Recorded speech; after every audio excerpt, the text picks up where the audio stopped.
Bismillahirrahmanirrahim. Assalamualaikum warahmatullahi wabarakatuh. Hello guys, I hope you always good condition with you and family of course. But before I would like to say basmalah, Bismillahirrahmanirrahim, and to say thankful for Allah Subhanahu wa Taala. In the name of Allah, the beneficent, the merciful, praise be to Allah, the Lord of the world. And the sequel is for those who keep their duty unto him, for there will be no hostility except against wrongdoers.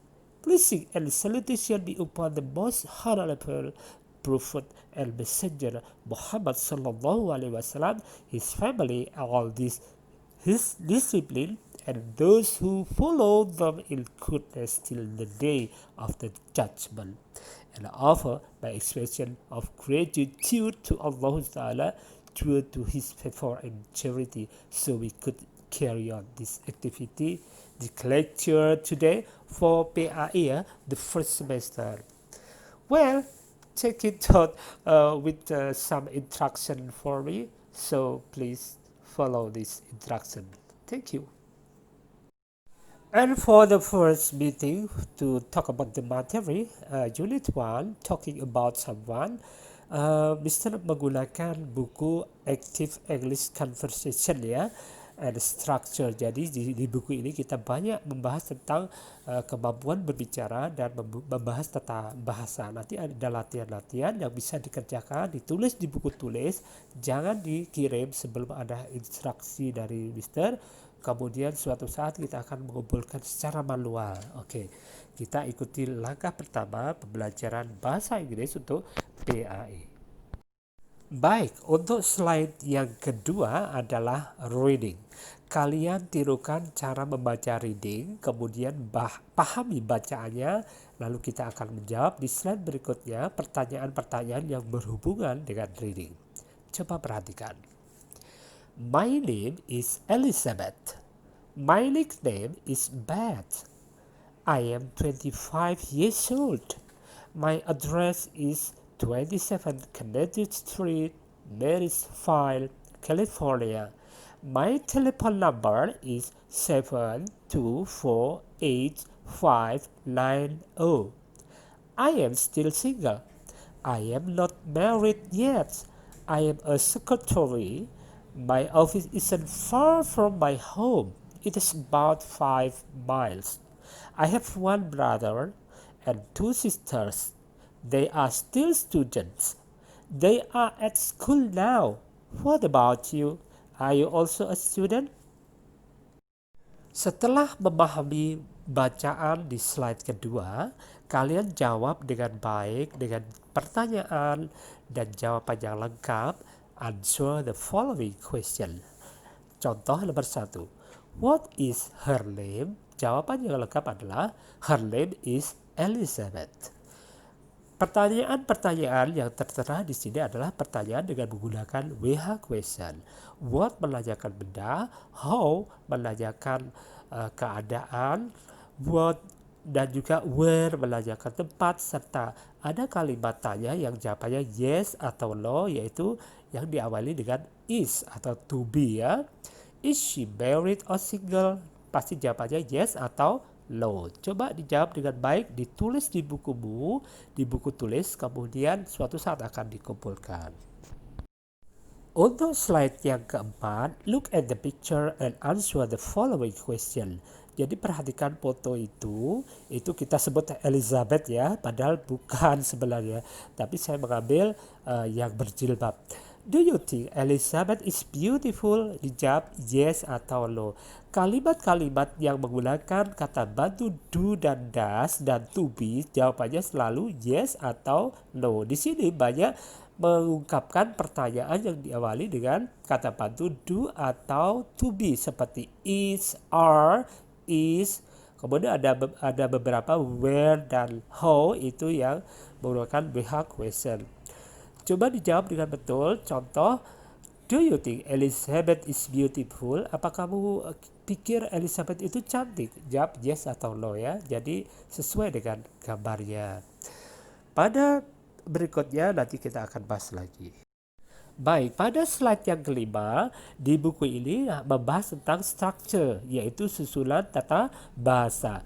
Dalam buku ini akan dibahas apa itu to be, what is to be used for, kemudian akan dijelaskan juga bentuk-bentuk kalimat yang menggunakan to be.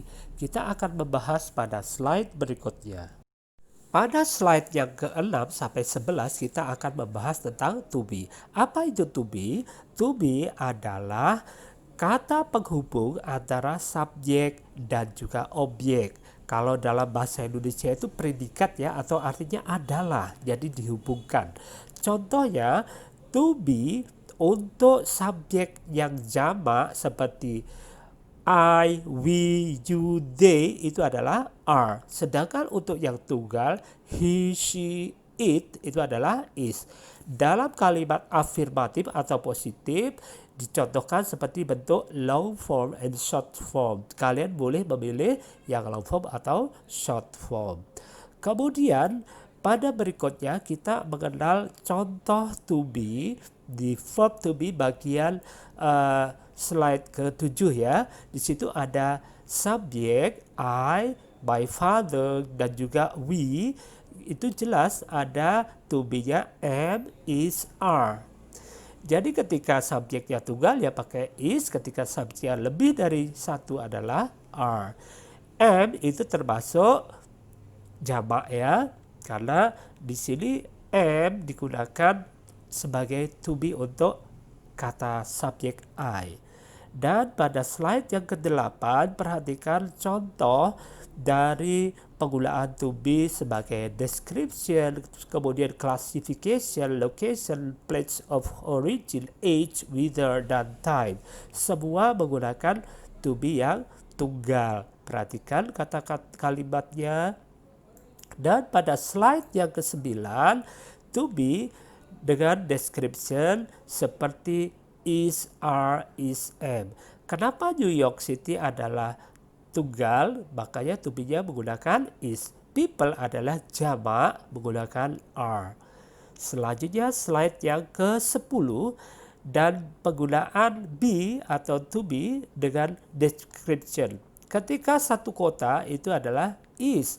New York is big. Kemudian ketika ada dua kota, New York and Chicago are big. Itu memakai to be are.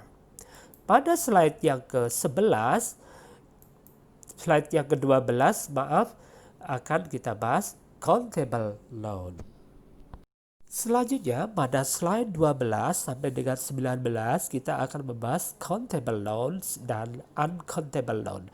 Apa itu countable noun? Countable noun adalah kata benda yang bisa dihitung. Coba perhatikan kata-kata I eat banana every day. I like bananas. Kata banana adalah kata benda yang bisa dihitung. Nanti akan dijelaskan di slide nomor 14. Coba perhatikan kata yang bisa dihitung seperti banana. Banana disebut countable noun karena benda pisang ini bisa dihitung. Jadi kita bisa mengatakan one banana, two bananas. Ini apabila menjadi plural maka penggunaan to be adalah are. Pada slide nomor 15 coba perhatikan penambahan es karena kata benda yang berakhiran o. Tomato, potato ini bisa ditambah es ketika menjadi plural atau jamak. Tomatoes, potatoes. Kemudian pada kondisi tertentu hanya menambahkan s pada kata radio dan foto. Radius, foto. Ini adalah penambahan plural untuk countable noun.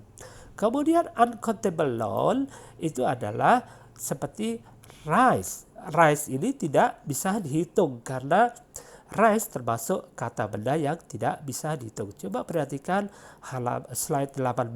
Uncountable noun.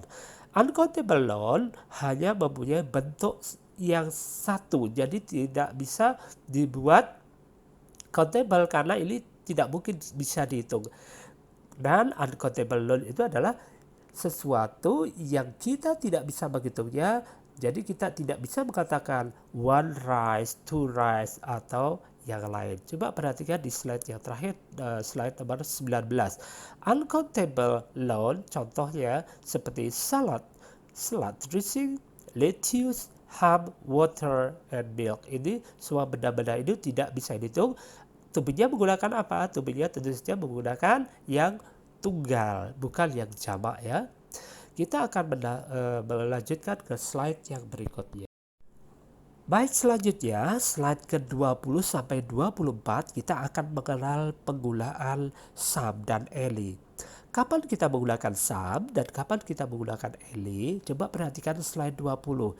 Kita menggunakan Sam ketika dalam kalimat positif, sedangkan Ellie dalam kalimat negatif. Seperti apa penjelasannya? Kita ikuti slide yang ke-21. Penggunaan Sam ketika benda yang kita maksud itu ada tapi tidak banyak. Contohnya, there is some meat cheese in the fridge. Kenapa kita menggunakan is? Karena meat dan cheese itu benda yang tidak bisa dihitung. Jadi kita menggunakan is. Kenapa kita menggunakan some? Karena bendanya itu ada tapi tidak banyak. Sedangkan penggunaan there are itu bendanya bisa dihitung. Penggaris, pensil itu kan bisa dihitung. Makanya menggunakan are. Baik, kita menuju ke slide 22. Coba perhatikan, kita menggunakan some ketika bendanya tidak bisa dihitung seperti meat, cheese. Kemudian menggunakan are some ketika bendanya bisa dihitung. Penggunaan plural seperti rulers, pensil. Di slide yang ke-23 kita mengenal Ellie di kalimat negatif. Kenapa kok menggunakan Ellie? Karena kalau kalimat kata Ellie itu digunakan kalimat negatif yang sebenarnya benda yang kita maksud itu tidak ada. Kalau bendanya ada kita pakai some, tapi kalau bendanya tidak ada kita menggunakan Ellie. Coba perhatikan, there isn't any milk coffee in the shop. Tidak ada kopi atau susu di dalam toko itu. Kemudian kalau menggunakan are, karena ini bisa dihitung ya, jadi there are dishes and watches under the bed. Saya kira cukup jelas ya. Kita akan slide ke 24. Kita jelaskan lagi bahwa menggunakan isn't any ketika tidak ada ketika di sana ada benda yang tidak bisa dihitung. Kemudian aren't any ketika di sana bendanya bisa dihitung dan lebih dari satu. Baik mahasiswa, kita akan menuju slide yang ke-25. Untuk slide yang ke-25 sampai ke-29, kalian dikerjakan latihan-latihan. Coba perhatikan slide 25. Silahkan diisi penggunaan to be. Kalian mengisi are, am, atau is. Contoh nomor 1, bla bla bla, your sister beautiful. Apakah saudara perempuanmu cantik? Your sister itu kan satu orangnya, jadi menggunakan is atau are. Yang jelas menggunakan is karena satu ya, tunggal. Is your sister beautiful? Kerjakan nomor 2 sampai 10 dan selanjutnya juga di slide nomor 26 kerjakan nomor 10 sampai 22. Coba perhatikan kalau itu plural itu pakai are atau is, kalau itu tunggal seperti biliar ini ada s-nya loh ya. Ini bukan is atau are ya. Coba diisi, ditulis di buku tulis, jangan dikirim dulu, nanti akan dikumpulkan secara manual. Demikian juga di slide yang ke 28 juga 29 itu silakan ditulis di buku tulis menggunakan some atau Ellie dan dikumpulkan, nanti tunggu instruksi dari Mister ya. Saya kira untuk pembelajaran hari ini sudah cukup ya. Kita akan sambung besok di waktu yang sama. Well done, you can do much better. Work hard, don't give up. Look how many marks you get. I will give you mark if you collect your works tomorrow. Thank you very much. See you next time. Wassalamualaikum warahmatullahi wabarakatuh.